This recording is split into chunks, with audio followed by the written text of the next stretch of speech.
113. The Forge. With matted beard and swathed in bristling sharkskin apron, about midday, Perth was standing between his forge and the anvil, the latter placed upon an ironwood log, with one hand holding a pike head in the coals, and the other hand at the forge's lungs, when Captain Ahab came along, carrying in his hand a small, rusty-looking leathern bag. While yet a little distance from the forge, moody Ahab paused, till at last Perth, withdrawing his iron from the fire, began hammering it upon the anvil, the red mass sending off sparks in thick hovering flights, some of which flew close to Ahab. "Are these Mother Carey's chickens, Perth? They are always flying in thy wake. Birds of good omen, too, but not all. Look there, they burn, but thou livest among them without a scorch." "Because I'm scorched all over, Captain Ahab," answered Perth, resting for a moment on his hammer. "I am past scorching. Not easily canst thou scorch the scar." "Well, well, no more. Thy shrunk voice sounds too calmly, sanely woeful to me. In no paradise myself, I am impatient of all misery in others that is not mad. Thou shouldst go mad, blacksmith. Say, why dost thou not go mad? How canst thou endure without being mad? Do the heavens yet hate thee, that thou canst not go mad? What wert thou making there?" "Welding an old pike head, sir. There were seams and dents in it." "And canst thou make it all smooth again, blacksmith, after such hard usage as it had?" "I think so, sir." "And I suppose thou canst smooth almost any seams and dents, never mind how hard the metal, blacksmith?" "Aye, sir, I think I can, all seams and dents but one." "Look ye here, then," cried Ahab, passionately advancing and leaning over with both hands on Perth's shoulders. "Look ye here, can ye smooth out a seam like this, blacksmith?" sweeping one hand across his ribbed brow. "If thou couldst, blacksmith, glad enough I would lay my head upon the anvil and feel thy heaviest hammer between my eyes. Answer, canst thou smooth this seam?" "Oh, that is the one, sir. Said I not all seams and dents but one?" "Aye, blacksmith, it is the one. Aye, man, it is unsmoothable. For though thou seest it here in my flesh, it has worked down into the bone of my skull. That is all wrinkles.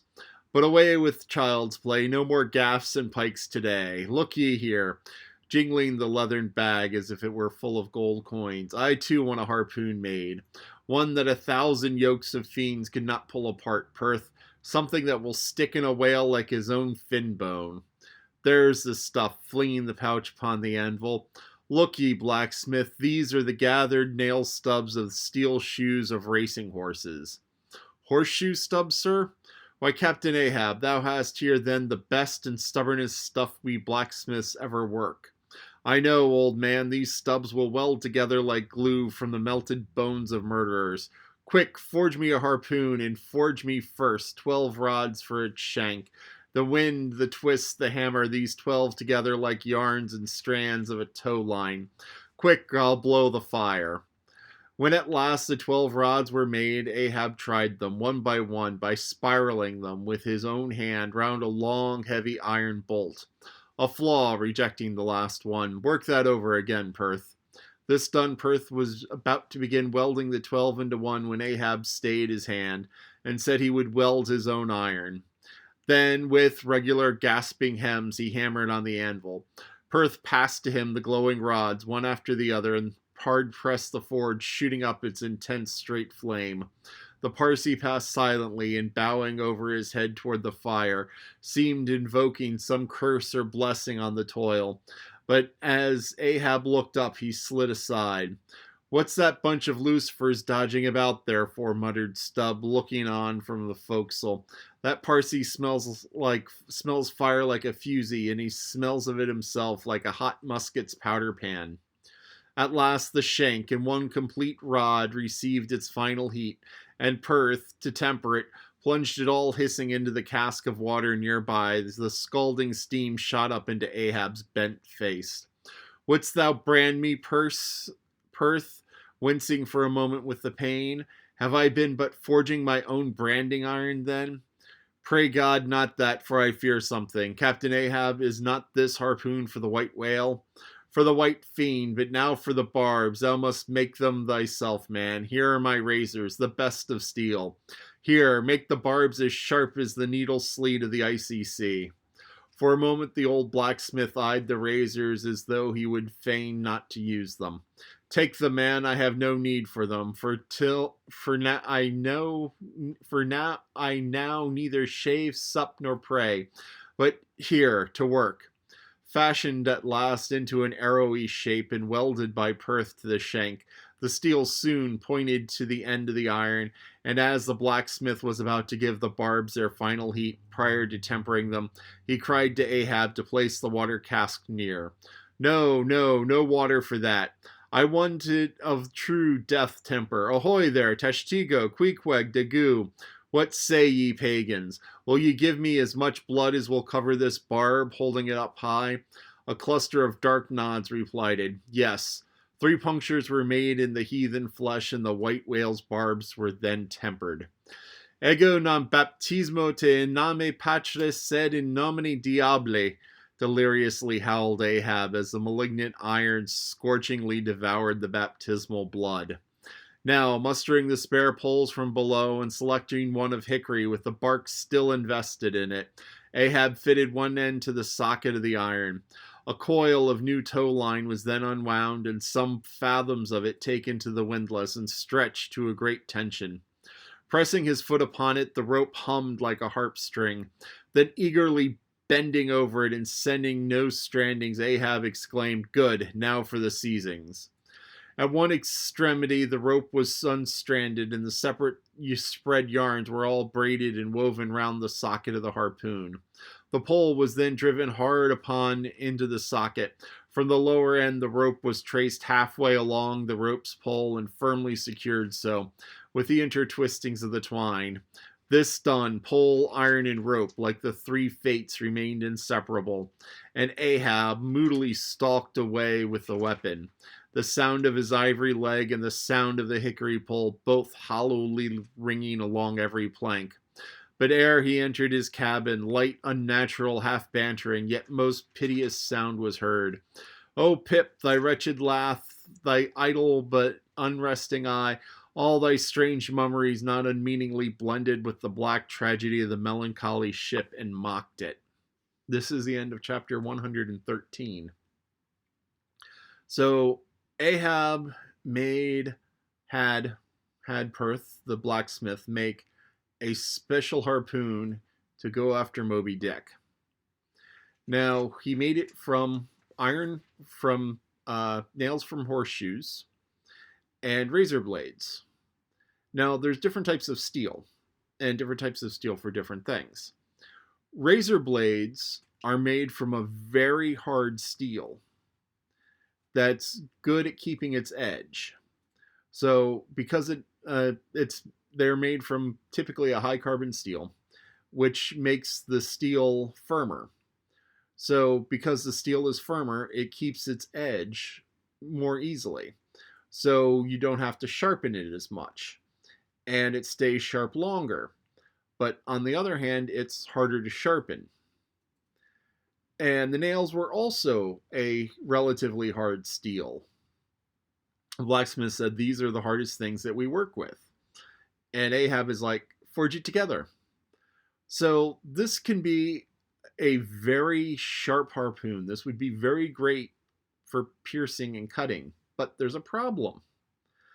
The high carbon steel, of which the nails and the razor blades are made from, tends to be very brittle. And because it's very brittle, that means that it can snap. So if he throws it into Moby Dick and it hits a hard spot or hits a bone or hits, and the blade can just snap, which would leave a little bit in Moby Dick, and the pole and part of the blade attached to the rope and gone. Now, he had it tempered in the harpooner's blood, and he had Fedula chanting some whatever over top of it. And, Ishmael's like, is this a curse? Is this a blessing? You know, so he's going for some magical type of forging here.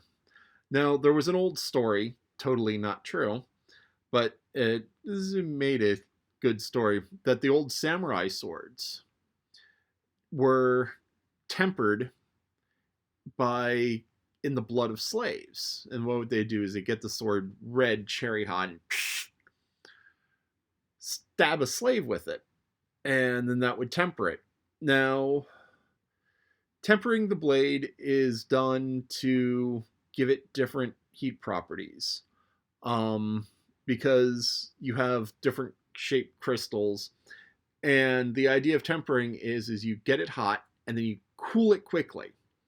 And when you cool it quickly, you have a whole bunch of little crystals. And those whole bunch of little crystals make it stronger, make it less flexible. So it's just the way it works, because the big crystals can kind of slide and bend, but the little crystals just like grind up against each other and don't deform as easily. So there's a story that they used to do that, and they didn't actually do that. Common things are quenched in water.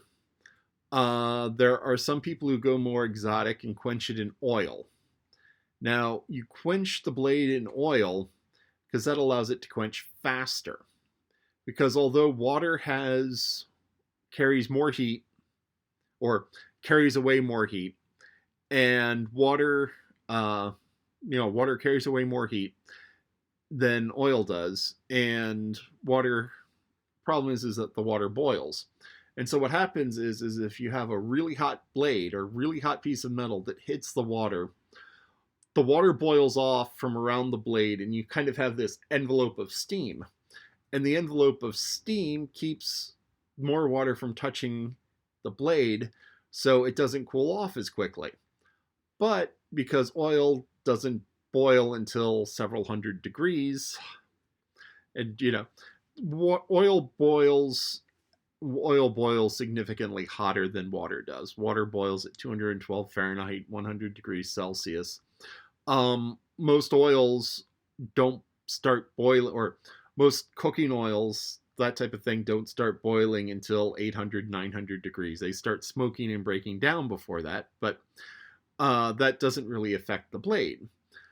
And that doesn't really affect the heat transition, because, you have the blade passing the heat to the oil, and as the oil starts breaking down, it actually gets thicker and more viscous, and it actually starts transferring heat even better. So that doesn't really, affect things. So that's why you see a lot of modern things, when they really need it quenched quickly, they quench it in oil. So here it is. He's quenching it in blood, which probably isn't good for the iron.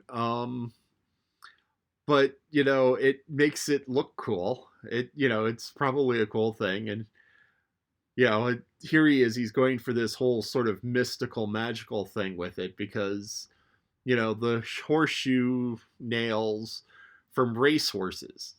I mean, use the same nails to nail horseshoes on any type of horse, but he picked racehorses because they go faster.